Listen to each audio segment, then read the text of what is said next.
ko, yung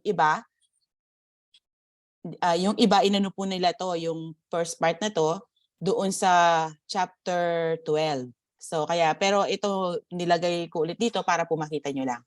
Then I saw a beast coming out of the sea, having 10 horns and 7 heads, and on his horns were 10 diadems, and on his head were blasphemous names.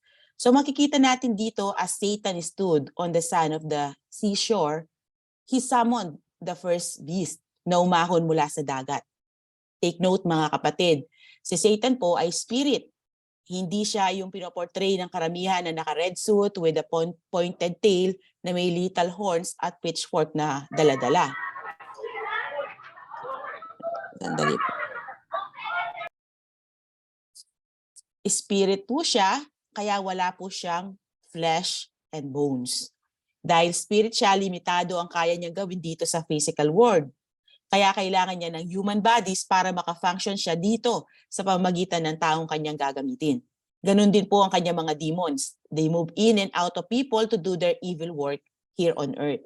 Kaya sabi ni Apostle Paul, ang kalaban natin ay hindi tao, kundi evil spirit. Dahil nagagamit lang po ang tao ng kalaban natin para po, especially po yung mga non-believers, para maisakatuparan yung gusto niyang gawin. Ngayon po na forever barred na sa heaven si Satan, kailangan niya ng tao na gagamitin para magawa niya ang plano niya dito sa lupa. Kaya as Satan stood on the sand of the seashore, he summoned the Antichrist, the beast, in this verse. Ang Antichrist sa Greek ay Antichristos, against Christ, or pseudo-Christos, false Christ.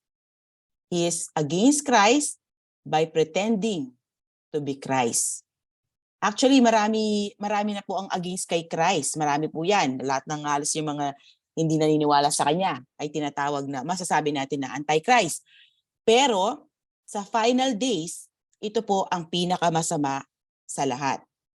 Sabi po sa 1 John 2:18, Dear children, this is the last hour, and as you have heard that the Antichrist is coming, even now, many Antichrists have come. This is how we know it is the last hour.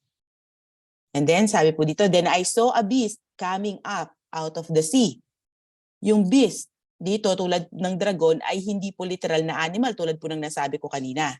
Kundi dinidescribe nito ang true character ng Antichrist na beastly, animalistic, wild, savage, vicious monster tulad ng mga wild animals na tinatawag na beast sa Genesis 1:25. And God made the beasts of the earth according to their kinds. Ito po yung mga wild animals na nakatira sa forest. Di ba nga po sa 1 Peter 5:8, hinahilid tulad ni Apostle Peter si Satan sa isang wild animal or beast, particularly lion. Ibig sabihin, katulad si Satan ng isang mabangis na leon, awful, wild, and deadly animal that has no conscience.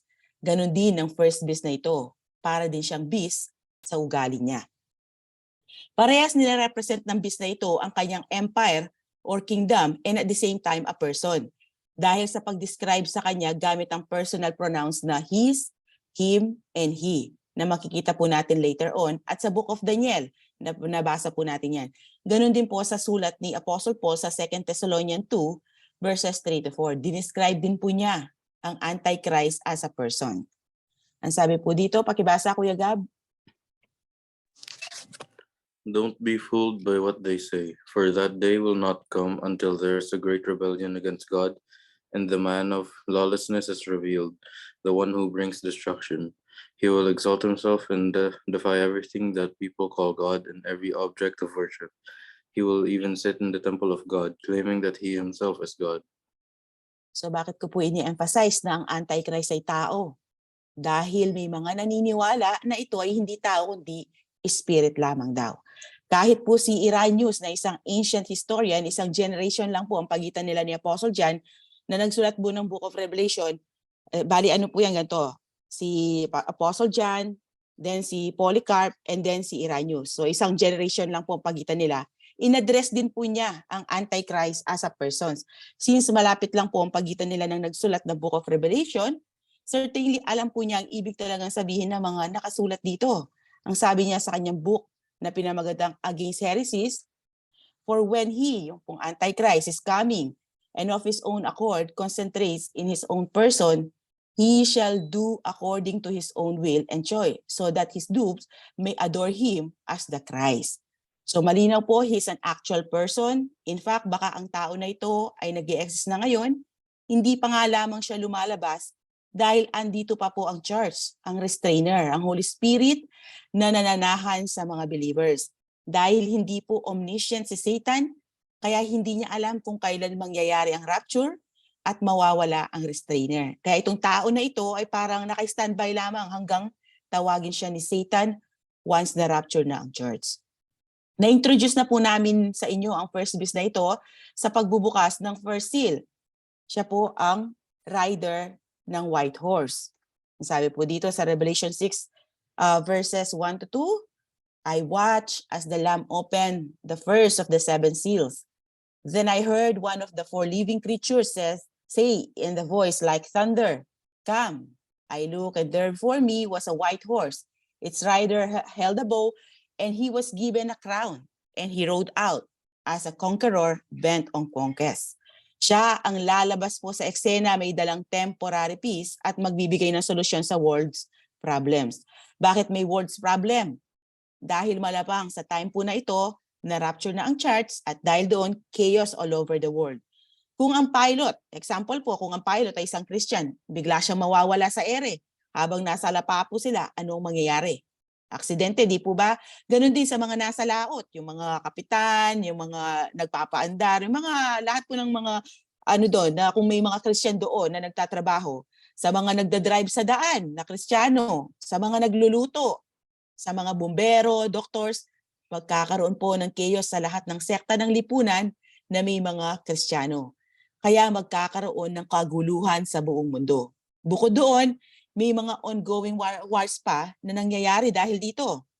People needs a solution para sa world's problem na ito. Dahil sa buo na dala po niya na walang araw, sinisimbolize nito ay war.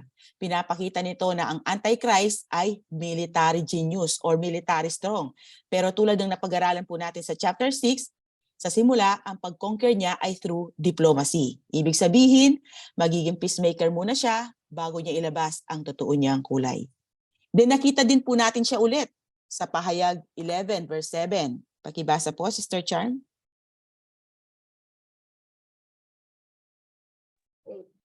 Pagkatapos nilang magpatotoo, aahon ng halimaw na nasa napakalalim na hukay at makikipaglaban sa kanila. Patatalo sila at mapapatay ng halimaw. So siya po ang beast na pumatay sa 2 witnesses na ipinadala ni God sa city streets of Jerusalem. Pero sa kapangyarihan ng Diyos, muling nabuhay ang 2 witnesses na ito at tumakyat sa langit habang nakatingin ng mga earth dwellers. So bago po tayo mag-move forward, gusto ko munang ipakilala sa inyo ng mabuti ang character ng first beast dito sa chapter 13. Kailangan po natin ngayong balikan ang Book of Daniel para makilala mabuti ang Antichrist. So sabi po dito sa verse 7, chapter 7 verses 7 to 8, pakibasa po Ate Hazel. Pagkaraan, nakita ko ang ika-4 na halimaw.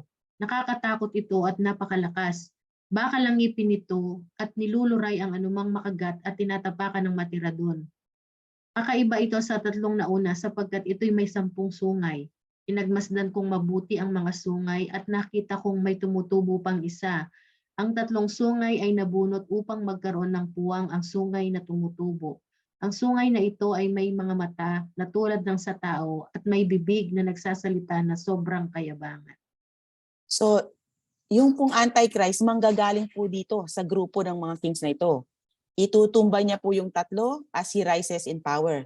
Yung pagsasabi na ang sungay ay may mata, indicating intellectual genius, cleverness, shrewdness, and knowledge. Super smart po ang tao na ito. He starts small, hindi siya masyadong kilala or powerful hanggang sa maging powerful na siya. Katulad po ni Hitler. Si Hitler ay nagsimula po sa baba, pataas. Ganuti din po ang tao na ito. He will rise in power to the point na hihigitan pa niya ang mga associates niya. He becomes a proud orator or public speaker. And then down in verse 23, pakibasa po, Sister Myla. Daniel 7:23. Ganito ang sinabi niya sa akin, Ang ikaapat na hayop ay ang ikaapat na kahariang lilitaw sa daigdig. Kakaiba ito sa lahat ng kaharian sapagkat masasakop, yuyurakan at dudurugin ito ang buong daigdig. So magiging powerful po siya sa buong mundo. Mapapasa kamay niya ang pamamahala sa buong mundo at makikilala siya sa pagkakaroon ng malakas na army. And then in verse 25, ang sabi po niya dito, pakibasa po, Kuya Gab. Magsasalita siya laban sa kataas-taasan at pahihirapan niya ang mga hinirang ng taasan Diyos.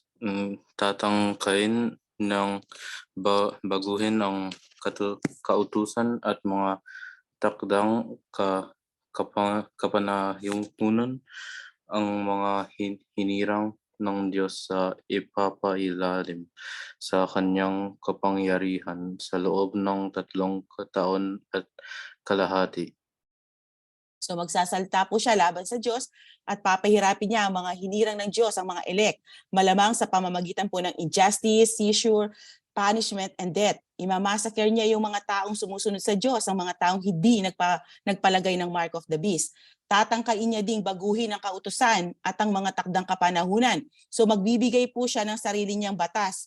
Gusto niyang gumawa ng sarili niyang history at hahayaan ng Diyos na mapasailalim sa kanyang kapangyarihan ng mga hinirang ng Diyos sa loob po ng 3.5 years. Ibig sabihin nito, hayaan ng Diyos na ang Antichrist ang magro-rule sa mundo. At syempre, under din sa rulership niya ang mga hinirang ng Diyos. Hindi po ibig sabihin na sila ay sumamba sa kanya, okay? Kundi under lang sa rulership niya. Para pong, like for example, tayo po against tayo sa president. Hindi naman natin siya binoto. Pero dahil siya ay presidente, sumusunod pa rin tayo sa kanya. Kumbaga, under tayo ng kanyang rulership. So ganun po ang ibig sabihin dito na mapapay sa ilalim ang mga hinirang ng Diyos sa pamamahala ng Antichrist.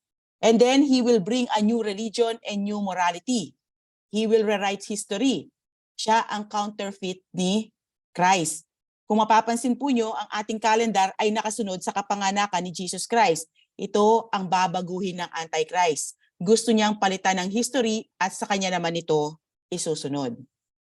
Then lumipat naman po tayo ngayon sa chapter 8 sa Book of Daniel. Sabi dito sa verse 23, near the end of their kingdoms, when the rebels have reached the full measure of their sin, ruthless king skilled in intrigue will come to the throne. He is an intimidator and he is skilled in intrigue. Ibig pong sabihin nito, he is a master deceiver. Magaling siyang mandeceive. And then sa 24, his power will be great, but it will not be his own. He will cause outrageous destruction and succeed in whatever he does. He will destroy the powerful along with the holy people. Magiging, tulad po na sabi ko kanina, magiging makapangyarihan siya sa lahat, pero hindi po ito sa kanya galing. Kaya sabi dito, but it will not be his own. Kanino? Makita po natin yan sa verse 2 ng chapter 13, later on sa ating pong pag-aaral. Kaya po walang makakatalo sa kanyang kapangyarihan, kundi ang Panginoon lamang. Sinabi naman po yan ni Jesus sa Matthew 24:21, sapagkat sa mga araw na iyon, ang mga tao magdaranas ng matinding kapighatian, hindi pa nararanasan mula ng likay ng sanglibutan hanggang sa ngayon, at hindi na mararanasan pa kahit kailan.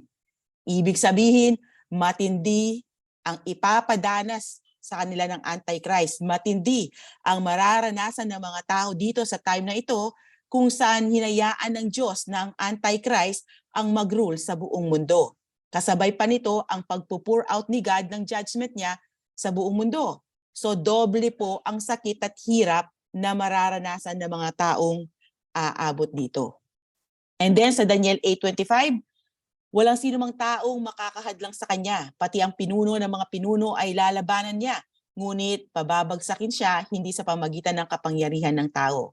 So in other words, walang tao na makakatalo sa kanya, tulad po ng sabi ko kanina, kundi ang makapangyarihang Diyos lamang. And then in chapter 11, verses 36 to 37, pakibasa, Kuya Gab. Then the king will do as he pleases, and he will exalt and magnify himself above every god, and will speak monstrous things against the gods of gods. And he will prosper until the indignation is finished. For that is decree will be done. He will show no regard for the gods of his fathers or for the desire of women, nor will he show regard for any other god, for he will magnify himself above them all. But instead he will honor a god of fortresses, a god whom his fathers did not know. He will honor him with gold, silver, costly stones, and treasures. So ang Antichrist po ang pinakahuling wicked dictator and the most powerful one that the world will have ever known. He is blasphemous, he is proud, he is profane. Bastos po siya, walang galang. Dahil nire-represent niya ang blasphemous, profane, and proud na si Lucifer. Magiging matagumpay lamang siya habang hindi pa ibinubuhos ng Diyos ang kanyang puot, sapagkat kailangang maganap ang mga bagay na itinakda. Gagamitin lamang po siya ng Diyos para sa kanyang divine purpose. Sa verse 37, makikita na wala siyang religion or hindi siya relihiyoso. At maaaring siya ay homosexual or alam niyo na po, yung third sex. Yung mga box po siya ganyan. Dahil sa praise na he has no regard for the desire of woman. Yung iba naman po, ang sabi nila, sabi lang po nila to, okay, hindi po sigurado to. Ang ibig daw sabihin ng phrase na no regard for the desire of woman, praise daw yan na ginagamit ng mga Jewish women. Dahil ang desire daw ng mga kababahihang Hudyo ay maging ina ng Messiah. Kaya maaaring ang ibig sabihin daw nito, he will have no regard for the Messiah, nor show regard for any other God. He will magnify himself above them all. He will be God and he will claim to be the Messiah, the Christ. He will honor a God of fortresses, that is God of power. In other words, gagamitin po niya ang lahat ng kanyang kayamanan para mapalakas ang kanyang puwersa or army. He's going to buy a massive military powerhouse. At yun po ang kanyang sasambahin. And 39, he will take action against the strongest of fortresses with the help of foreign god. Malamang si Satan po ang tinutukoy na foreign god dito. And then, he will give great honor to those who acknowledge him and will cause them to rule over the many and will parcel out land for a price. He's going to buy off loyalty. He's going to buy off allies. Kumbaga, susuhulan niya po ang mga tao para maging loyal at pumanig sa kanya. So nakita po natin ang description at characteristics ng Antichrist sa propesiya ni Prophet Daniel. At last week, nasabi ko doon na inaffirm mismo ni Jesus ang mga sinabi ni Daniel. Dahil nabanggit niya ito sa Matthew 24:15. Kaya mangyayari po ang mga ito tulad ng nangyari sa four kingdoms. Bali kung sa bilang, may consider natin na pang fifth kingdom na po itong kingdom ng Antichrist na pamumunuan niya. Okay? Pero 4 lang po yung nakita niya sa vision, di po ba? Yun nga lang, 2 po yung phase dun sa sa panghuli. First and second phase po ng Roman. Ngayon po, balik po tayo sa Revelation 13:1. Then I saw a beast coming up out of the sea, having 10 horns and 7 heads.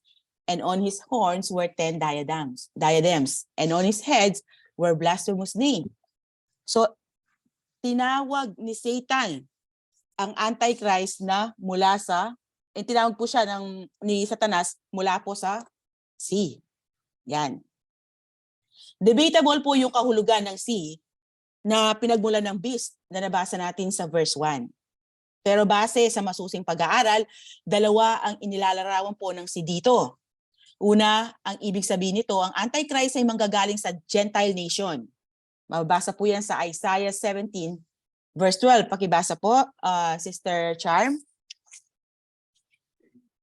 Ang ingay ng napakaraming tao ay parang ugong ng karagatan. Umaragasa ang mga bansa na parang hampas ng mga alon. Jometong po, ayun eh. Pahayag 17:15. Sinabi rin sa akin ng anghel, ang nakita mong mga tubig na kinauupuan ng babae ay mga lahi, mga bansa at mga wika.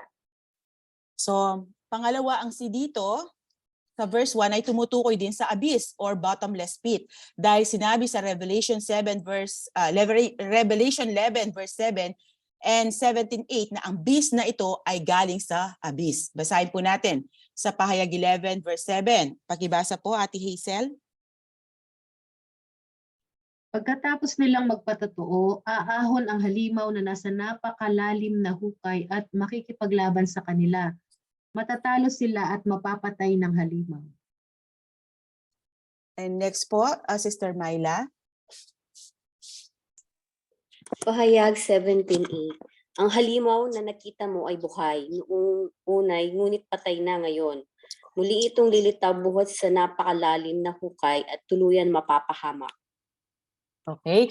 So marami pong passages sa Old Testament kung saan metaphorically ginagamit ang salitang sea para ilarawan ng lugar kung saan nagaganap ang satanic activity. Example po, sa Psalm 74 verses 13 to 14. Pakibasa po, Mars, makakabasa ka? Mars. Sige. Sabi sa awit 74:13-14, sa lakas na iyong taglay, hinati mo yaong dagat at ang mga naroroong dambuhala ay inutas. Ikaw na rin ang dumurog sa mga ulo ng Leviathan at ginawa mong pagkain ng mga nilikhang nasa ilang. Okay po. And then sa Isaiah 27:1, pakibasa, Be.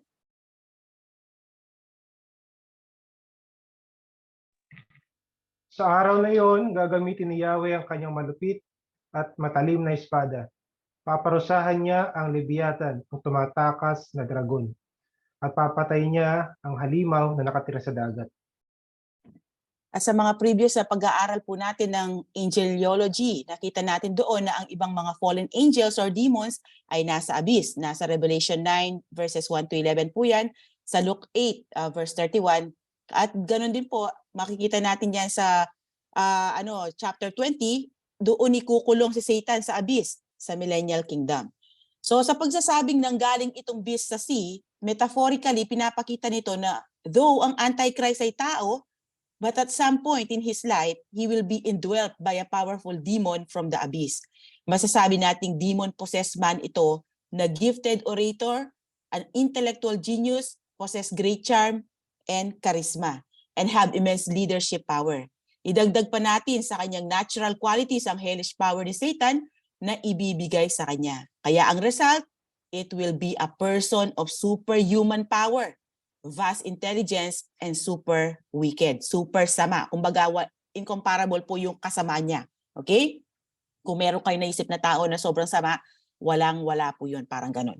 No, lahat ng unbelievers are considered children of Satan, na sinabi ni Jesus sa John 8 verse 44, pero wala pa sa buong history ang katulad ng Antichrist sa kanyang pagiging evil like Satan. Yung pagkakadescribe sa kanya sa Revelation 13:1, having 10 horns and 7 heads, and on his horns were 10 diadems, ganuti din po ang description ni Apostle John kay Satanas na mababasa natin sa Revelation 12 verse 3. Then another sign appeared in heaven. There was a great fiery red dragon having 7 heads and 10 horns, and on its heads were 7 crowns. Sa description sa Antichrist, mas binigyan lang po ng emphasis ang 10 horns. Kaya una silang na-mention at inassociate sila sa mga crowns. Kaya Satan naman, yung 7 heads ang may crowns. Dito sa Antichrist, yung mga horns po ang may crowns. Dahil yung kay Satan, ito po ang mga world rulers throughout history. Yung sa Antichrist naman, ito ang 10 hari na maghahari sa mga huling araw under the rulership of the Antichrist. Sa passage po na ito, ang 10 horns dito, nire-represent ang great power ng mga kings na mag-rule under sa New World Order na pangungunahan ng Antichrist. This king will rule at the same time. Sabay-sabay po yan. Kumbaga, confederation ang tawag doon. Maaring 10 lang po ito, or ang number 10 dito ay simbol lamang na napapatungkol sa lahat ng world rulers na mag-a-assist sa Antichrist sa kanyang government. But most probably, 10 lang talaga ito, tulad kung paano po in-illustrate yung ibang kingdom sa statue. At tulad ng nasabi ko na kanina, hindi lamang sa 10 kingdoms magro-rule ang Antichrist, kundi sa buong mundo. And horns in scripture symbolize strength and power, both for attack and defense. Makita po yan sa 1 Samuel 2:1, 10, then 2 Samuel 22:3, Job, sa Psalm, marami po niyan, at kay Jeremiah and Micah. Hindi ko na po nilagay. And then yung 7 heads.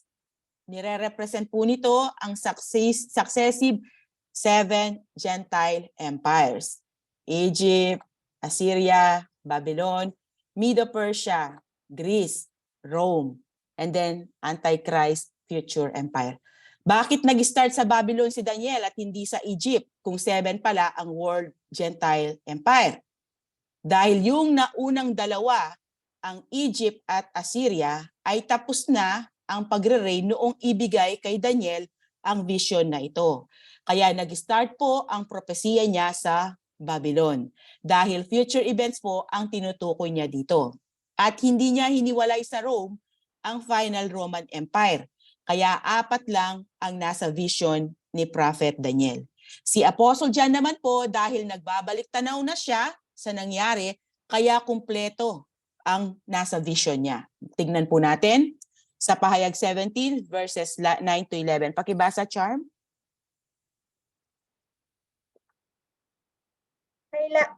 Kailangan dito ang pangunawa at karunungan. Ang 7 ulo ay ang 7 burol na kinauupuan ng babae. Ang mga ito rin ay 7 hari. Bumagsak na ang 5 sa kanila. Naghahari pa ang isa. At ang huli ay hindi pa dumarating. Pagdating niya, sandali lamang siyang maghahari. At ang halimaw na buhay noong una, ngunit ngayon wala na, ay isa sa 7 hari at siyang magiging ikawalo. Siya ay patungo sa kapahamakan. So by this time na isinusulat ni Apostle John ang Book of Revelation, ang 5 kingdom dito ay tapos na sa paghahari sa mundo. Kaya sabi, patay na, dead na po sila. At noong sinusulat niya ang Book of Revelation, ang kasalukuyang nakaupo sa trono ay ang Rome. Kaya ang sabi niya, ang isa ay buhay pa. At ang huli na magro-rule sa mundo ay hindi pa dumarating. Kaya coming soon pa lang po. At yun po ang final Roman Empire na nakita natin sa Book of Daniel. So nakuha niyo po mga kapatid kung bakit magkaiba yung vision ni Prophet Daniel dito sa vision ni Prophet John. Apostle John, sorry. Kasi dahil nga po nagbabalik tanaw si Apostle John, kaya kumpleto na po yung sa kanya. So ngayon, punta po tayo sa Revelation 13:1c. And on his horns were 10 diadems. Diadems or royal crowns, pinapakita nito ang regal authority and victorious power ng mga kings. John also noted that in Revelation 1d, on his head were blasphemous names. Tulad po ng mga nauna sa kanilang mga Roman emperors at iba pang previous monarchs, itong mga hari na ito will give title to themselves that will dishonor the true and living God. Siyempre, susunod po sila sa gawain ng kanilang master, ang Antichrist. Ang sabi sa 2 Thessalonica 2 verse 4, pakibasa po Ate Hazel. Itataas niya ang kanyang sarili at kakalabanin ang lahat ng kinikilalang Diyos at sinasamba ng mga tao. Uupo siya sa templo ng Diyos at magpapakilalang siya ang Diyos. Okay, so nakita po natin. Ganyan siya kasama. Ngayon, dito na po tayo sa verse 2. And the beast which I saw was like a leopard, and his feet were like those of a bear, and his mouth like the mouth of a lion. And the dragon gave him his power and his throne and great authority.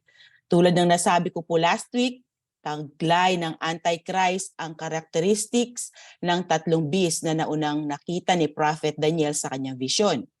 Ito po yung naba kanina sa dagat, yung ang tawag doon, yung napag-aralan po natin yan, di ba? Yung mga 4 na beast na lumitaw sa kanya pong vision. Basahin po natin ulit. Pakibasa po, Sister Myla. Daniel 7:3-7. Mula sa dagat ay may umahong 4 na iba't ibang halimaw. Ang una ay parang leon, ngunit may mga pakpak ng agila. Habang ako'y nakatingin, nabunot ang mga pakpak nito. Umangat ito sa lupa at tumayong parang tao. Binigyan ito ng isip ng tao. Ang ikalawa naman ay parang oso. Ang 2 paa lamang nito sa huli ang inilalakad at may kagat pang 3 tadyang. May tinig na nagutos dito. Sige, magpakasawa ka sa karne. Ang ikatlo ay kahawig ng leopardo. Ito'y may 4 na pakpak sa likod tulad ng ibon. Apat ang ulo at binigyan ito ng kapangyarihan. Pagkaraan, nakita ko ang ikaapat na halimaw, nakakatakot ito at napakalakas. Bakal ang ngipin nito at niluluray ang anumang makagat at tinatapakan ang matira doon. Kakaiba ito sa tatlong nauna sapagkat ito'y may 10 sungay. So makita po natin yung arrangement ng mga beasts sa Revelation ay pabalik, katulad po nung kanina, yung mga kingdom. Dahil nagbabalik tanaw si Apostle John dito dahil ang tatlong empires na nirepresent ng tatlong beasts sa vision ni Daniel ay tapos na sa pagro-rule sa time ni Apostle John. Si Prophet Daniel naman was looking forward in time dahil future prophecy po ang mga ito. Kilala sa Palestine ba yun? Ang leopard, bear, and lion na ine-emphasize ang karakteristik ng mga nation na nire-represent ng mga ito. Ang karakter ng animal na nagre-represent doon sa empire ay tugma po sa karakter ng empire na nire-represent niya. At sabi ko nga kanina, taglay ng final Roman Empire ang lahat, yung pong karakteristik nitong tatlong empires na ito. Yung pagiging head ng Babylon, ibig sabihin absolute power na sinisimbolize ng lion. Yung bangis, lupit, strength, and stability of Medo-Persian Empire na sinisimbolize ng oso or bear. At yung bilis or swiftness sa pag-conquer ng Greek Empire, particularly under Alexander the Great, reflect the speed and viciousness of the leopard. In other words, this last empire will be a powerful one. Wala itong katulad, tulad po ng sabi ko kanina, wala itong katulad sa kasaysayan ng buong mundo. This will be Satan's last and greatest attempt to stop the reign of Christ. At kaya super powerful po ang kingdom na ito because the dragon, Satan, gave him his power and his throne and great authority. Si Satan ang source ng power ng Antichrist, kaya naman tulad ng nasabi ko po kanina, no human force will be able to withstand him. Gagamitin ni Satan ang tao na ito to make war against God. Hindi rin magi-intervene si God sa time na ito na nabasa po natin kanina sa Daniel, na hayaan niya na siya ang mag-rule sa buong mundo for 3.5 years. Kaya naman talagang magiging pinaka-powerful being po siya dito sa lupa sa time na iyon. Ito ang time na hayaan ng Panginoon ang kasamaan ang mangibabaw sa mundo. And the Antichrist will share Satan's throne, just as the true Christ shares his Father's throne na mababasa sa Pahayag 3:21. Ang magtatagumpay ay bibigyan ko ng karapatang umupo na katabi ko sa aking trono, tulad ko na nagtagumpay at nakaupo ngayon katabi ng aking Ama sa kanyang trono. Ganon din sa Pahayag 22:1. Ipinakita rin sa akin ng anghel ang ilog ng tubig na nagbibigay buhay. Ang tubig nito na sinlinaw ng kristal ay bumubukal mula sa trono ng Diyos at ng Kordero. Yung iba hindi po nila mapaniwalaan na mangyayari ito. Pero tignan na lang natin ang mga communist country kung saan ang power ay autonomy sa ruler nila. Wala pong say ang mga tao nila. Ganon din sa ginawa po ni Hitler. He took advantage of the yung chaotic economic and political conditions in Germany following World War I. Pinangakuan po niya ang mga tao doon under his leadership na makakabangon muli ang kanilang bansa. Dahil desperado na po ang mga tao. Sabi nga, desperate time calls for desperate measures. Kaya maraming naniwala po kay Hitler. Eventually, yung grupo pong Nazi naging powerful and very strong at inappoint si Hitler bilang Chancellor of Germany. Mula sa position na iyon, he went on to seize absolute power. And the rest was history. Around 40 million lang naman po ang namatay sa kanyang mga kamay.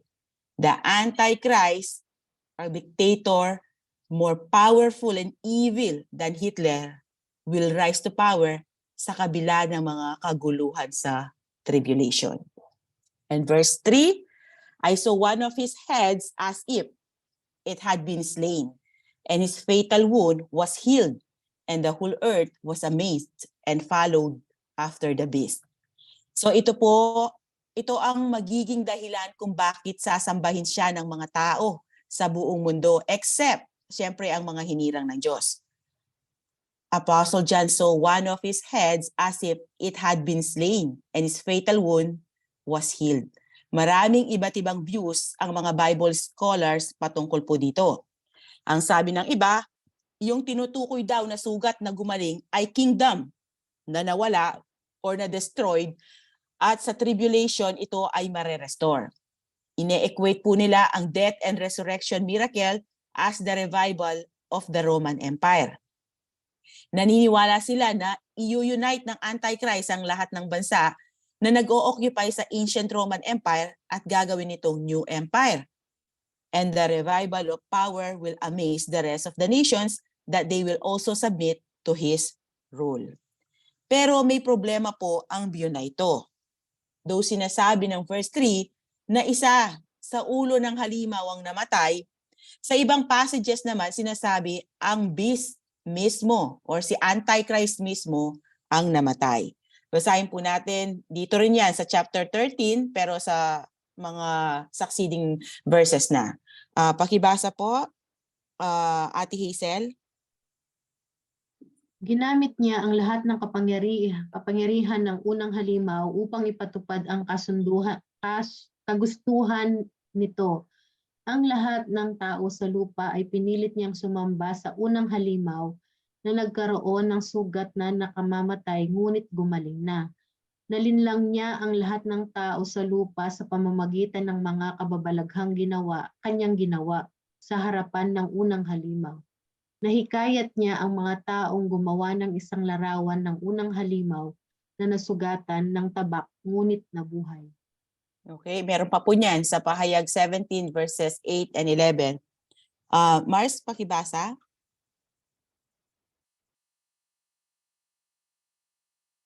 Hindi yata pwede. Sige, ma'am, makakabasa po kayo?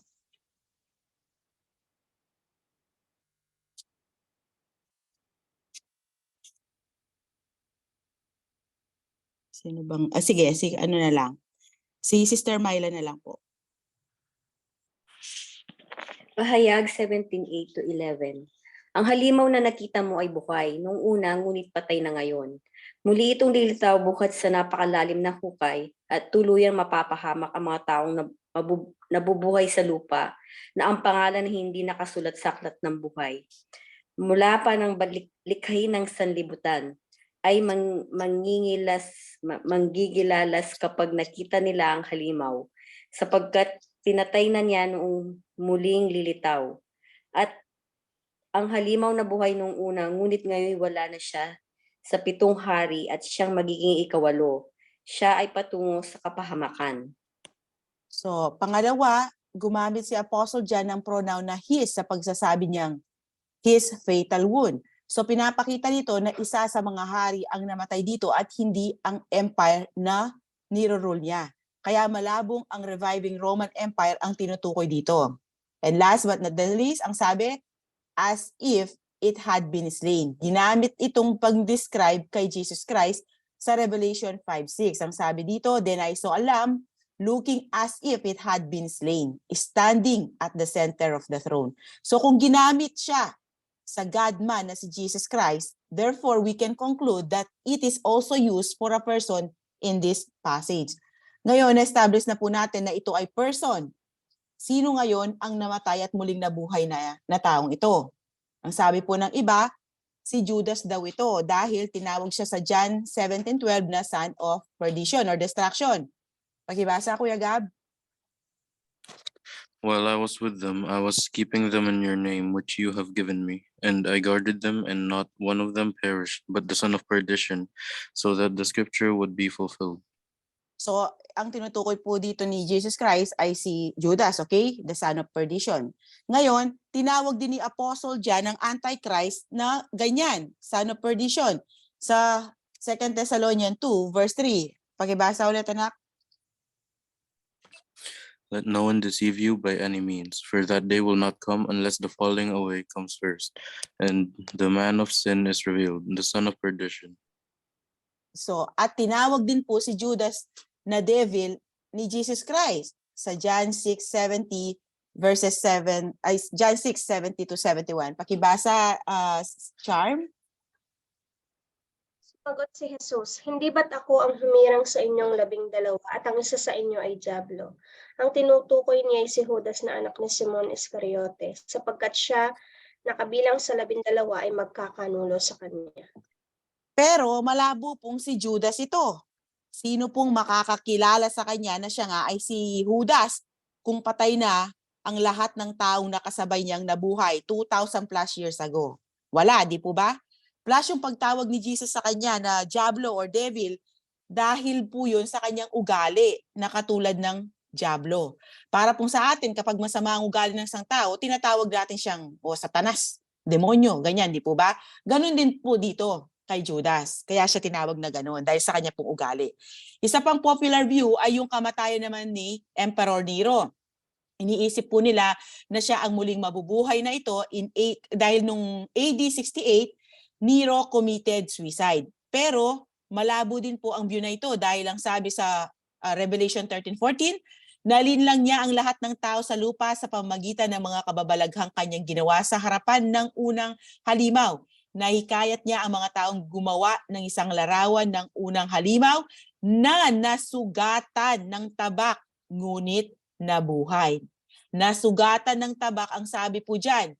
Ibig sabihin, namatay siya sa kamay ng iba at hindi sa pamamagitan ng suicide.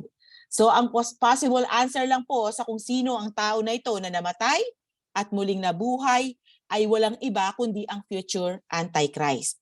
Nasabi ko na kanina na ang beast nire-represent nito ay ang kanyang empire and at the same time a person. So siya ang isa sa 7 heads ng beast na nire-represent ng mga Gentile empires. Dahil ang last empire ay pamumunuan ng Antichrist. Regarding naman po sa kanyang death and resurrection, hindi malinaw kung ito ba ay totoo or peke lamang. Dahil walang kakayahan po na bumuhay ng patay si Satan. Though meron po siyang kakayahan na pumatay dahil sabi nga, di ba, nasa kanya, niya yung kamatayan. Ang kapangyarihan na iyon, yung pong kapangyarihan na bumuhay, ay tanging sa Panginoong Jesus lamang. Pwedeng totoo din na ang kanyang kamatayan at muling pagkabuhay, pwede pong totoong nangyari ito na talagang siya ay namatay at muling nabuhay, kung ipapahintulot itong mangyari ng Diyos for His own purposes. Kaya hayaan niyang mabuhay itong muli para po sa kanyang plano, divine plan. Wala naman po kasing imposible sa Diyos. But most likely, ang death and resurrection ng Antichrist ay fake lamang para gayahin ang death and resurrection ni Jesus Christ. Maaaring isa ito sa sinasabi sa verses 12 to 15 ng chapter na ito na great signs and miracles na ginawa ng second beast or false prophet. Sinabi din po yan sa 2 Thessalonians 2 verse 9. This man will come to do the work of Satan with counterfeit power and signs and miracles. So most probably fake lamang ang resurrection ng Antichrist dahil hindi naman talaga siya namatay. At pwede rin niyang i-claim na siya ang reincarnation spirit ni Jesus Christ tulad ng sinasabi po ng iba. Sa time natin ngayon na maraming naniniwala sa incarnation, yun po, pasensya na, medyo na. Kaya marami po siyang mapapanood. O sige. Ay, talaga palang binopen mo. Sige. Oo, kasi parang ang gagawin dito ng Antichrist, 'di ba, ini-imitate kasi ni Satan yung yung Trinity. 'Di ba? Parang dito kung ang Christian merong God the Father, Son, the Holy Spirit. Itong si Satan dahil alam niya na nag-i-exist itong tatlong triune God in different persons, gagayahin niya si Satan yung magiging God the Father. Itong Antichrist ang gagamitin niya bilang yung Son, si Jesus Christ, at yung false prophet bilang Holy Spirit. Okay? So dito sa panahon na to, mayroong mga hindi naniniwala, di ba? Karamihan dito hindi naniniwala kay Jesus Christ, pero alam nila yung story ni Jesus Christ. Tulad ngayon, hindi naman lahat sa atin naniniwala na si Jesus Christ nga ay Diyos na namatay at muling nabuhay. So ganito rin yung gagawing deception na itong tatlo na to, ni Satan, ni Antichrist at saka ng false prophet. Gagawin nila, i-deceive nila yung mga tao na itong Antichrist parang nabuhay from the dead. Ibig sabihin, pinapawalang bisa nila yung significance or yung yung event na resurrection ni Jesus Christ. Dahil si Jesus Christ lang ang tao, ang Diyos na namatay at muling nabuhay after 3 days. So yun parang anuhin nila yun, yung concept na yun, parang buburahin nila. Kung mayroon pa ng ibang tao rin na namatay at muling nabuhay, so ano pa yung significance, yung importansya yung pagkamatay at muling pagkabuhay ni Jesus Christ. So sasabihin ng mga tao sa panahon na to, meron ulit na namatay at muling nabuhay, baka ito yun. Ito yung totoo, hindi yung nauna. So yan yung deception na gagawin dito sa mga huling araw. So kaya mga tao dito na para talagang wala na silang trust, wala na silang tiwala dun sa story yun ni Jesus Christ na namatay at muling nabuhay, dahil sa panahon nila na yon, nakita nila mismo na yung tao namatay at nabuhay ulit. So ngayon matatabunan na, mawawala na talaga si Jesus Christ at magpo-focus sila dito sa ginawa ng Antichrist. So yun muna, be. Yun. At sabi ko nga po, pwede rin niyang i-claim na siya ay reincarnation spirit ni Jesus Christ. Sa time po natin ngayon na maraming naniniwala sa incarnation, kaya marami siyang mapapaniwala dito kung ito ang sasabihin niya sa mga tao. So, di po ba sinabi ko rin kanina na babaguhin niya yung history at ipapattern niya sa kanya. So, ngayon kung sasabihin niya na siya ang yung reincarnation ni Jesus Christ, ipapattern ngayon sa kanya. Yung di po ba yung calendar natin nakapattern siya kay Jesus Christ sa kanyang kapanganakan. So ganun din ang mangyayari. So yun po, mababago niya ang lahat dahil sa kanyang gagawing pag-deceive.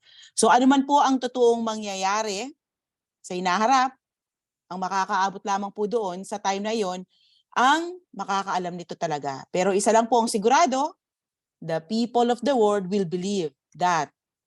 Kaya ang sabi, and the whole earth was amazed and followed after the beast. Popular na po siya dahil sa kanyang great powers, pero lalo siyang magiging popular dahil sa napaniwala niya ang mga tao na muli siyang nabuhay. Lalo na sa time na ito, talamak po ang kamatayan sa mundo. Kaya kabi-kabila po yung niyan, yung mga nangyayaring ang tawag doon, yung mga daming namatay. Ngayon nga lang po, di ba, napanood nyo sa news yung nangyari sa Syria at saka sa Turkey. Ano pa lang yun, earthquake pa lang. Doon pa lang sa part na yun, ilan na pong, nasa 21,000 na po yata yung mga namatay doon.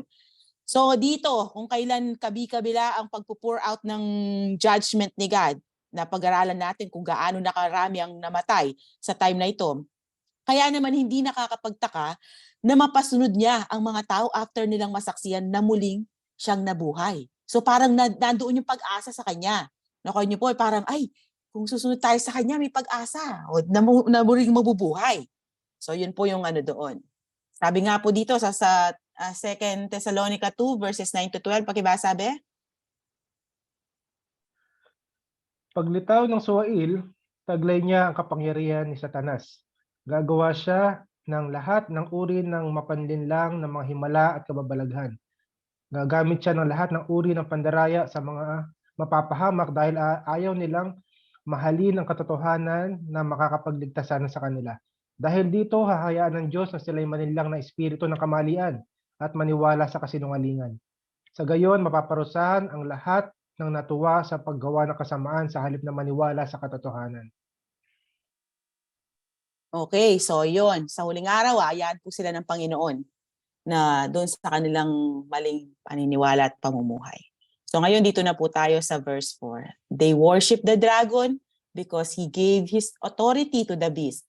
And they worship the beast, saying, who is like the beast and who is able to wage war with him.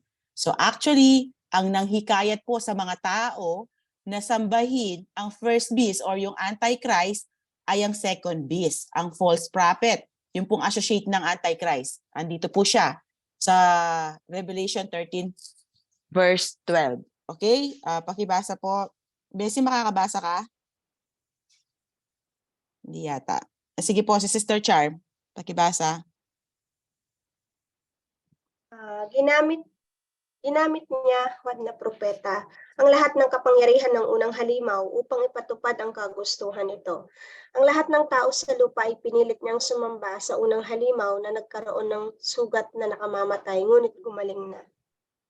So ginamit ng false prophet ang authority or power ng Antichrist para mapilit ang mga tao na sumamba sa Antichrist. And since power ni Satan ang nasa beast or Antichrist, kaya noong sambahin ng mga tao ang Antichrist, para na din nilang sinamba si Satan na gumagamit sa kanya.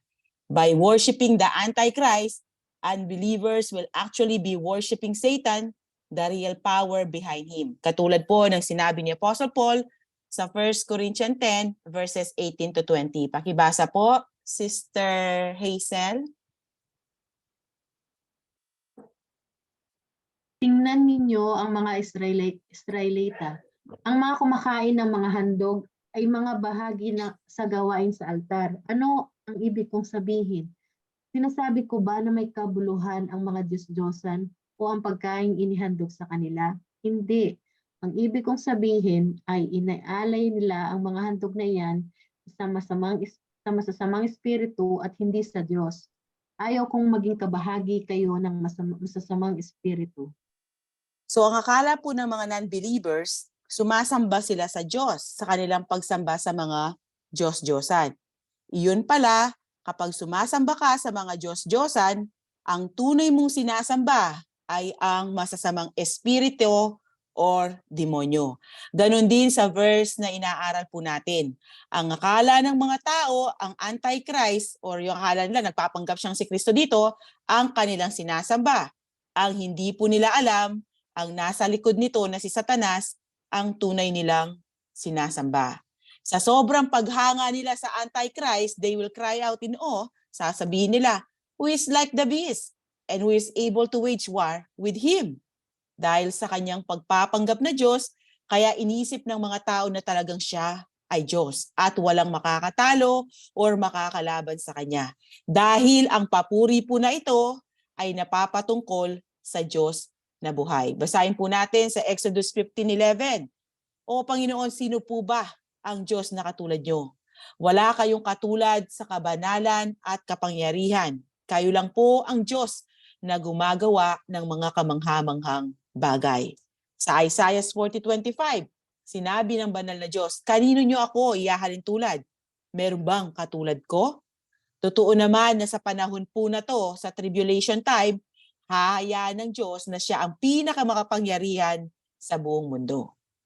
And then Revelation 13 verses 5 to 6, there was given to him a mouth speaking arrogant words and blasphemies, and authority to act for 42 months and was given to him. And he opened his mouth in blasphemies against God, to blaspheme his name and his tabernacle, that is, those who dwell in heaven. So like his master, si Satan, Antichrist will be an arrogant blasphemer. Yung pangyuyurak niya sa pangalan ng Diyos ay hindi incidental, but central to his operations. Pero sa pagsasabing, pinahintulutang magsalita ng kayabangan ng halimaw, pinapakita nito na hinayaan siya ng Panginoon na gawin niya ito. Makikita natin dito that God has sovereign control of events. Nakita natin yan sa ating mga previous studies na ang may control ng lahat ng nangyayari ay ang Diyos na makapangyarihan sa lahat. So hayaan siya ng Panginoon sa kanyang kasamaan to the fullest. He will exhibit a total disregard for the true God by continually speaking arrogant words and blasphemies. Yung gagawin niya na ito, hindi patago or discreet, kundi lantaran, to the point na uupo siya sa loob ng templo ng Diyos at itatanghal ang sarili bilang Diyos. Ito ang original desire ni Satan, kaya siya naging number 1 enemy ni God. He desired to be like God, the very God who created him. Ang sabi niya sa Isaiah 14:14, aakyat ako sa taas ng mga ulap at magiging gaya ng kataas-taasang Diyos.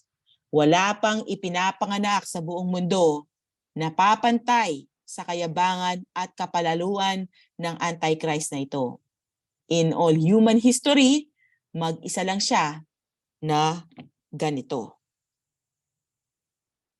Siya ang magsisilbing mouthpiece ni Satan, voicing his master's frustrated rage against God.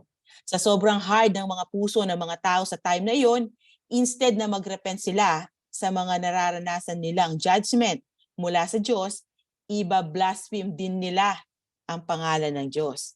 Ang sabi dito sa Revelation 16:9, pakibasa po, Sister Myla. Pero kahit na napaso ang mga tao, hindi pa rin sila nagsisisi sa mga kasalanan nila. Hindi rin nila pinapurihan ng Diyos. Sa halip ay nilapastahan nila ang Diyos na nagpapadala ng salot sa iyong sa kanila. So kasama sa nilapastangan ng Antichrist, ang pangalan ng Diyos, ang tahanan ng Diyos, at ang lahat ng nakatira doon.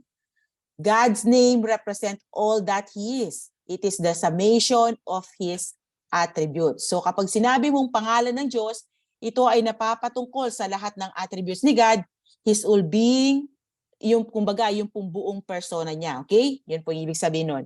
Bukod sa pangalan ng Diyos, nilapastangan din niya ang tahanan ng Diyos. Ang tahanan ng Diyos, ito po ang sinasabi kanina na tabernacle. Ang tabernacle, ang tinutukoy po dito ay yung heaven.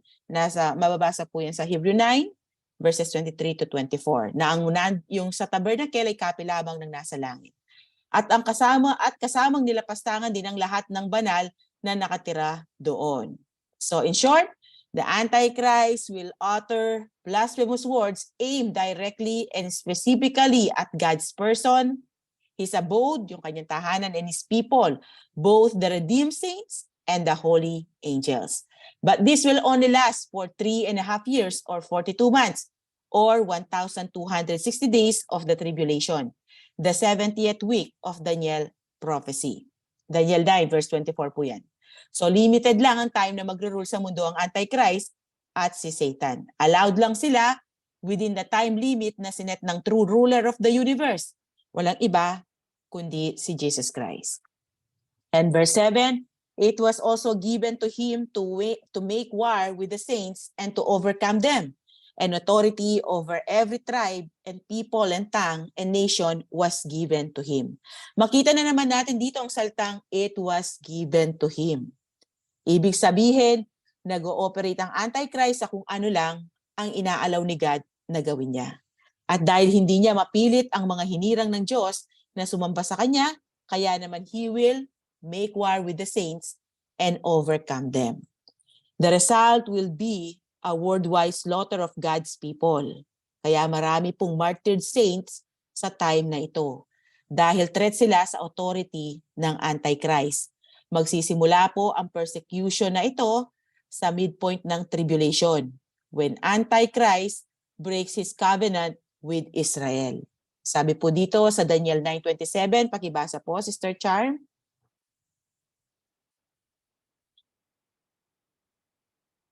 Ang haring iyon ay gagawa ng matibay na kasunduan sa napakaraming tao sa loob ng 7 taon.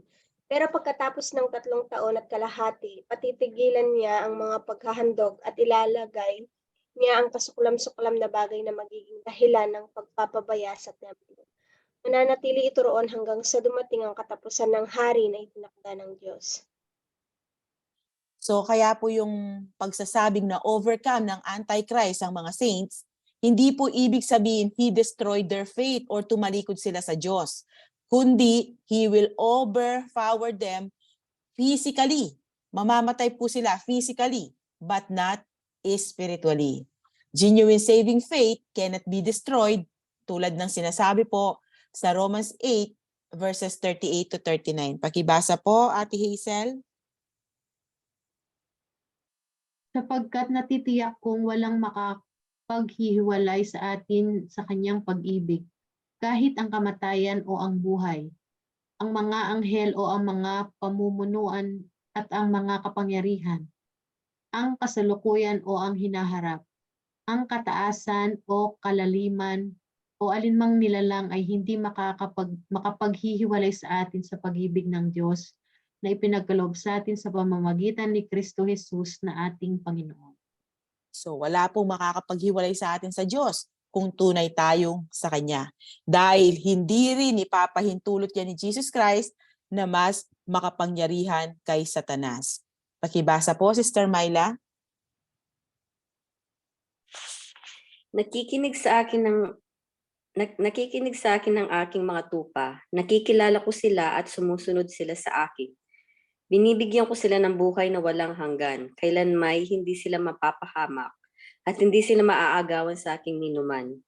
Ang aking ama na siyang nagbigay sa kanila sa akin ay lalong dakila sa lahat at hindi sila maaagaw ni numan sa aking ama.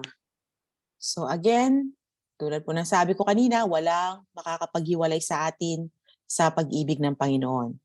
And temporarily, dahil siya po yung powerful dito, si Satanas, siya yung nagro-rule sa buong mundo, every tribe and people and tongue and nation was given to him by the sovereign God.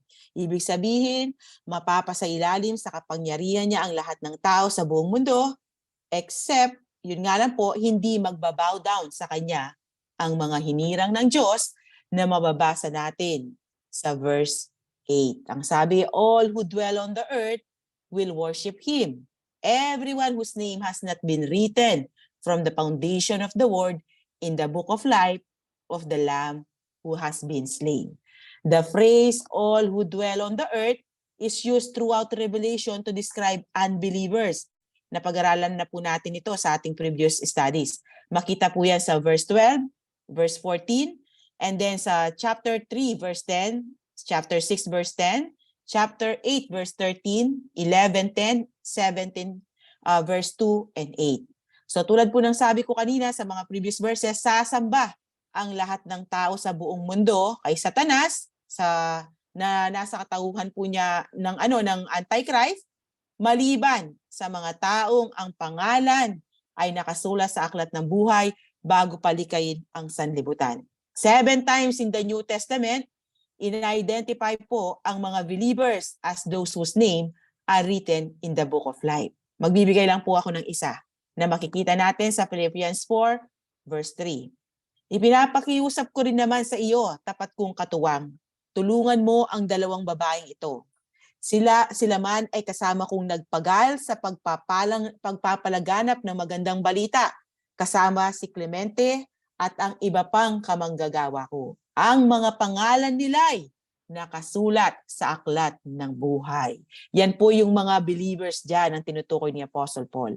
While the eternally elect are saved through faith in the Lord Jesus Christ, the non-elect are lost because they refuse to believe the gospel. So yung mga unbelievers lamang ang sasamba sa beast. Kaya wala po tayong dapat ikatakot kung sakali, sabi ko nga po, dahil hindi naman po tayo mapapasama dito, if ever na mapunta man tayo dito at mapasama, hindi po tayo magpapatatak at hindi tayo sasamba sa beast dahil ang pangalan natin ay nakasulat po yan sa Book of Life before pagawin ang mundo.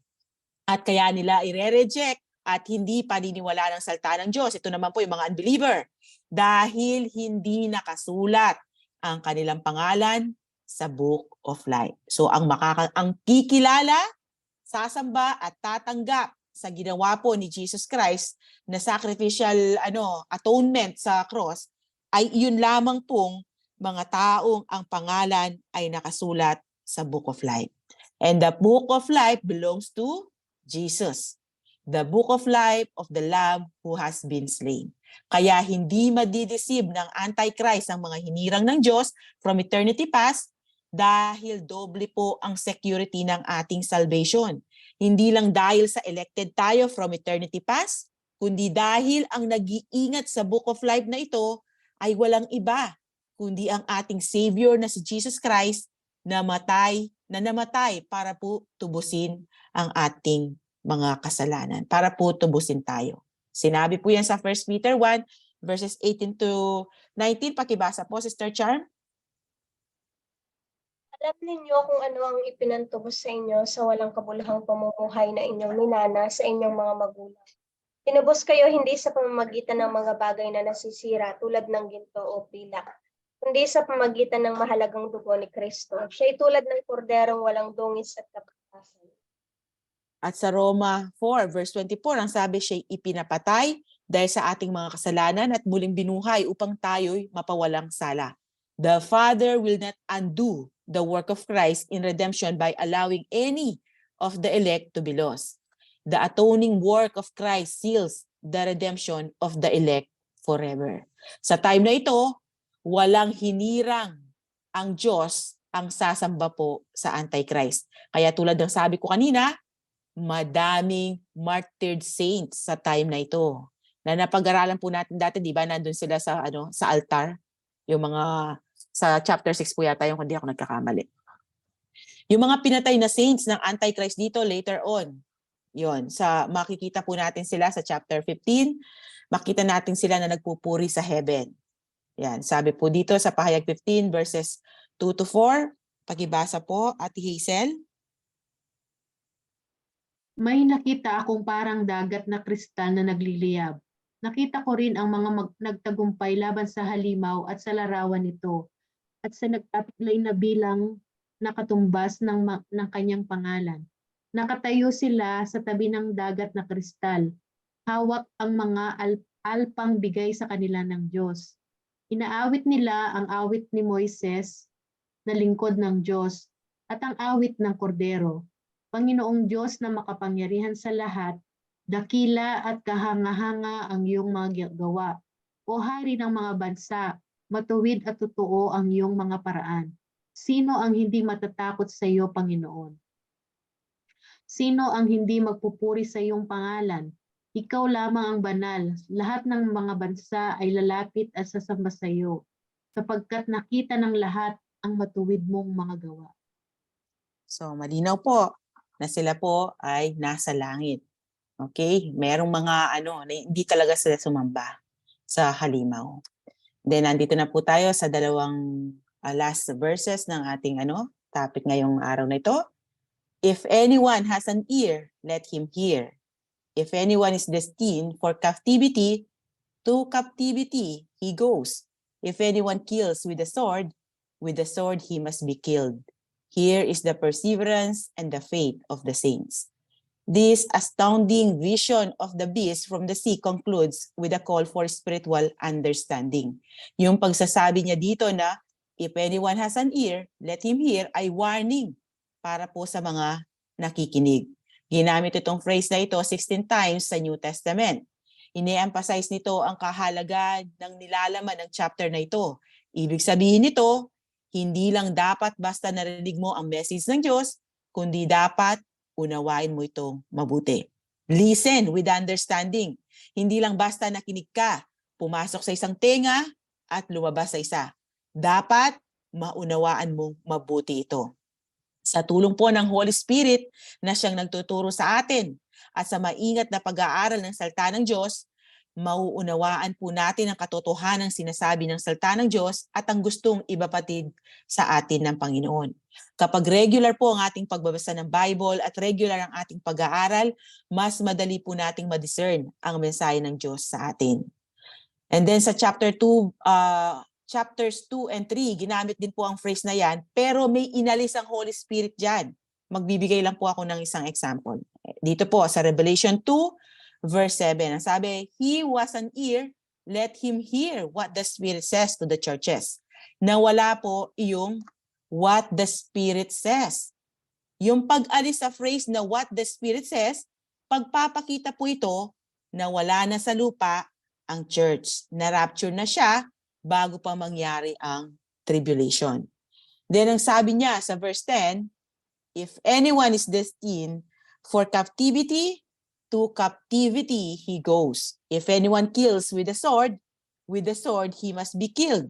Here is the perseverance and the faith of the saints. This proverb contains important practical truth para po sa mga believers na buhay pa sa time na ipe-persecute ng Antichrist sa mga tao ng Diyos. Kailangan nilang manalig sa Diyos at sa kanyang plano.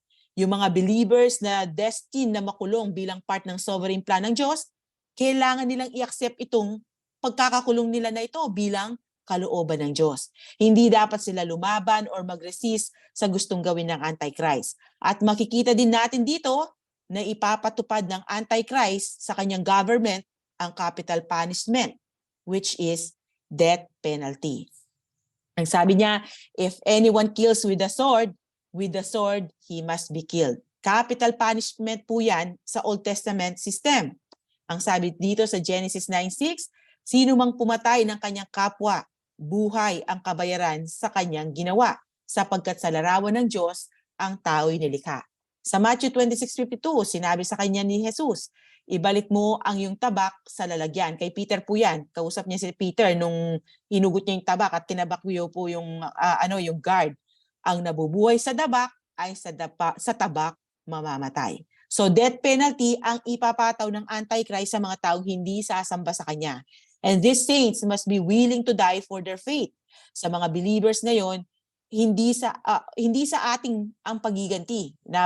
Nasa ano po yan, nasa Romans kung di ako nagkakamali, na wala po sa kamay natin ang pagiganti sa mga nagpe-persecute sa atin. Ganon din po sa mga believers dito sa tribulation time. Wala din sa kamay nila ang maghiganti sa kanilang persecutors.